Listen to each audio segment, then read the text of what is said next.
Hello, potential viewers. Welcome to my channel. So, call me Mr. Late, but I just saw Charlie's Angels 2019 the other day. Before I watched it, I already heard so much about 1. How much of a woke mess of a movie it is, and 2. How the unfair criticism of the movie stem from a deep-seated hatred of women among action movie fans. And they exactly said the same thing, which are different aspects of this well-known internet phenomenon. Get woke, go broke. And after watching this movie after having a somewhat stressful day, and admittedly, I did have some predispositions before watching this movie, I did come up with some conclusions and theorizations I would like to share. First of all, maybe because I was not paying my full attention to the movie, as I rented the movie on Amazon with a deducted rate instead of paying the full price. I found a lot of the internet comments criticizing this movie for its man-hating theme a little bit exaggerated, if not hyperbolic. Now, I am not defending this movie's alleged message, or its delivery of such message, or the portrayal of characters. I am stating my observed pattern, though I admit I did not observe very keenly. The evidence of the internet criticism about this movie being man-hating and anti-male is that the movie featured almost no positive male characters, aside from a couple of extremely weak and stereotypical male feminist/cock characters. All male characters in this movie are sexist douchebags and/or evil villains, and at the same time there were no woman villains. All women characters are stunning and brave. Therefore, it is a girls rule, boys rule movie at its finest. I would agree with the observation, but disagree slightly with the analysis, specifically the reading of intentional spouting of man-hating messages. From what I can tell, the main sentiment being displayed by this movie was probably not much hate, but a sense of attempt to tame, temper, and control. Let me be more specific. The male douchebags displayed in this movie are no doubt stereotypical embodiments of quote-unquote toxic masculinity, but they are also varied in ways that they showcase their toxicity. 1. The misogynist rich playboy who hold regressive views on women and their career choices. 2. The flirty supervisor who takes the credit of the female supervisee. 3. The bully who enforces the bureaucratic red tapes to feel important and behaving in a casually inappropriate manner. And 4. The disgruntled and entitled senior member of the Townsend agency who turned to the dark side because of being outcompeted by a woman. After thinking on this a bit and deciding on giving the director Elizabeth Banks some presumption of goodwill, these characters are probably placed in the movie not out of a relatively simple emotion of hate, but rather a dump of sexist men tropes and perhaps with some personal history mixed in. These are characters symbolizing different aspects in the real world that can be summarized by the buzzword toxic masculinity. And the director just put them all on the screen to show it, not have the female characters endure and break through it to help convey the message. It is also worth noting that the only male characters that got portrayed in positive lights pretty obviously symbolizes what the director tried to depict as the should-be state of men. There were 2 positive male characters. One is weak but handsome nerd who pretty much worships one of the female characters, and the other is a hipster-sounding and looking butler of sorts, whose behavior is exactly what you would expect a feminist idea of what a good man should be. So as per its intended message to the male audiences, and in general men of the world, the movie set up a lot of bad examples of how men are, and some good examples of how they should be. It is sort of an educational message, telling its audience what the good and bad behavior of men are, according to those who are in charge of writing the story. This kind of message could work, or at least not be completely repulsive to the main audiences. Just look at rom-coms, where the main male characters are sort of cocky douchebags who learn the errors of their own ways by the end of the movies and learn to commit to the main female character. But for one, the story of Charlie's Angels tried to put so much information and depiction into a 2-hour movie. This led to the oversaturation of repetitive messages in the movie, making the audiences prone to fatigue. You ever know someone who maybe has a point at one point of time, but just would not shut up about it, and it just comes out as annoying and douchey? That is this movie. Stop it. Get some help. For 2, this movie is plagued by some terribly on the nose and stereotypical writing, which is quite surprising because Elizabeth Banks did say that the agenda would be sneaky. But it made the movies seem like a huge strawman argument with no acknowledgement of common ground, instead of being a part of a rational discussion. Think about women fixing cars, driving a taxi, installing some drywall. Why not? And for 3, due to the previous 2 reasons, the characters inevitably felt thin and cartoonish without any depth due to limited runtime and a cluttered plot, combined with the apparent girl power theme and its feminist framing during marketing, making the delivery of message extremely condescending. Take a look at the negative examples. The film is basically telling potentially half of its audience almost every wrong associated with their gender, and with no nuance and no road to remediation or redemption. Of course, it will come out as somewhat hateful. And for the positive examples, the film is just telling how men should be, without giving much nuance to their character, and basically did not show their autonomy at all. The nerd did not serve much purpose besides being a weak plot device and not so convincing love interest. And the butler character is basically a woke and uninteresting Alfred. What this amounts to is basically the unintentional message, hey man, you are terrible, be like this as we want you to, don't be like this. And without giving 1, some basic introduction on how to be better, and 2, some respect for man's identity, free will and autonomy. Thus my conclusion of the main sentiment being a desire to temper, tame and control man, instead of the simple expression of hatred. And this kind of controlling sentiment is not limited to the Charlie's Angels movie either.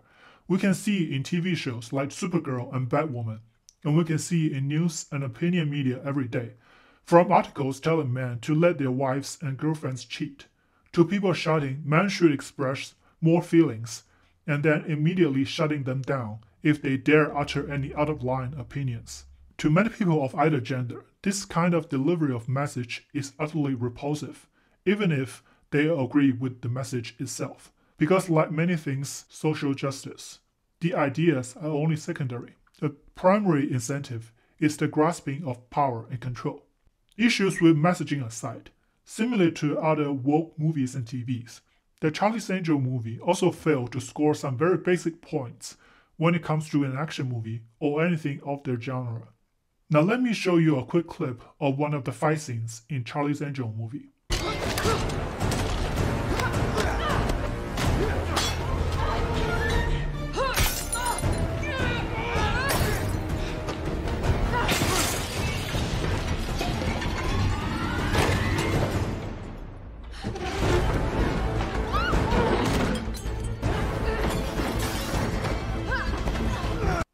Now compare it with a Jackie Chan fight scene from the new Karate Kid.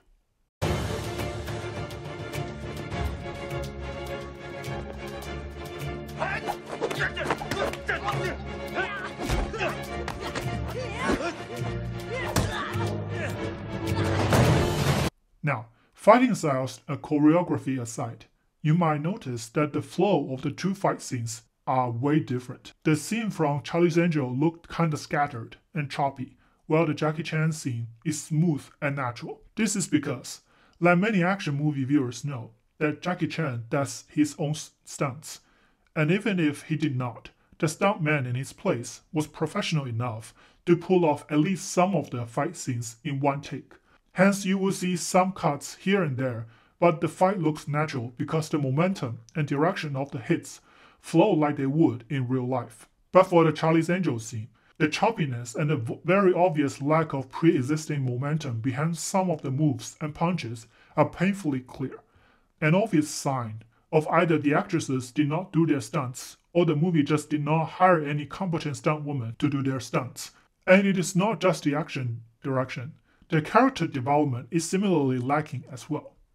Of the main characters, three angels and Elizabeth Banks Bosley, Kristen Stewart's character is the most fleshed out and complex, with a troubled childhood and a stealing habit even as an angel, which makes her the most likable character in my opinion. But even this character kind of fell flat on the screen. I could tell that the script tried to depict her as the agile one with some level of street smart, but the plot did not put these characteristics to good use as her contributions to the team's efforts are ultimately replaceable, meaning that switching her place with any other character would probably lead to the same outcome. One common trick in movies to establish the uniqueness of a character in a team environment is to provide challenges to the team where only specific arrangements of those members will the team break it through. Even with teams that have a lot of overlapping skills, showcasing a hierarchy of certain features will achieve the same. For example, suppose everyone in a team could fight, but one team member is especially good at it and can take multiple opponents at the same time, while others may be okay but need to struggle a bit. Or that everyone can fight, but some fight with different fighting styles, making them effective against different kinds of opponents. Or that everyone in a team knows about computers, but only one can hack a certain type of systems, or program a certain type of machines. Side note, hacking systems and programming are very different, by the way. If you want to know the difference, you can just watch Silicon Valley. But the Charlie's Angel movie did not provide very much of that, maybe due to the common rejection of the notion of hierarchy amongst feminists, but that's only my guess. Ella Balinska's character used to be a spy in the movie and is clearly set up to be the tough and stoic fighter type. And Naomi Scott's character is set up to be the smart and techy one of the group. These characters end up less fleshed out and complex than Kristen Stewart's, not only due to the lackluster script, but also unconvincing performance. There was a supposed emotional scene for Ella Balinska's character where she cried, but it was not delivered in a consistent way and it felt way out of place and scatterbrained. I.e., the character broke down and crying loudly, like a scared civilian, instead of silently sniffling and wiping her tears, which will be more consistent with a persona established in the movie. And Naomi Scott's character showed no signs of emotional struggle or fear, or traces of character revolution when transitioning from an enterprise programmer to a special agent. She was a programmer getting shot at by assassins, and just after a few days, she was on a similar level with Kristen Stewart and Ella Balinska's characters. She just wanted to do it, and boom, there she goes, unintentionally making becoming of an angel seeming like not big of a deal. I think women can do anything. Wow, I mean, just because they can doesn't mean they should, right? This is what I would call a dishonest flaw. Like someone saying on their resume that their weakness is they work too hard. The flaw and vulnerability in characters are not displayed to make them human or put them in potential danger of being challenged or even exploited, but to serve as a plot points to puff up their characters. And this is explicit in other products of media as well. The dark aspects of the Force and potential doom for human nature in the world of Star Wars movies are nowhere to be found in the female characters in the latest Star Wars trilogy. The depressing and grim atmosphere of the crime-infested Gotham City and the constant mental struggle of being a vigilante crime fighter seem like just easy plot machines to hype up the main character because she is.